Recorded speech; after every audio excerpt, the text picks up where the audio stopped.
मेथीची भाजी आहे आणि मेथीची भाजी आहे आणि संध्याकाळी बिया लावलेले होते ना त्याला मी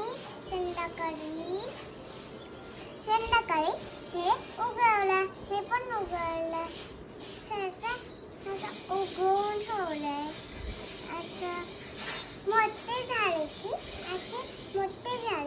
त्याची आम्ही मेथीची भाजी करू शकतो आणि त्याची पण भाजी करू शकतो.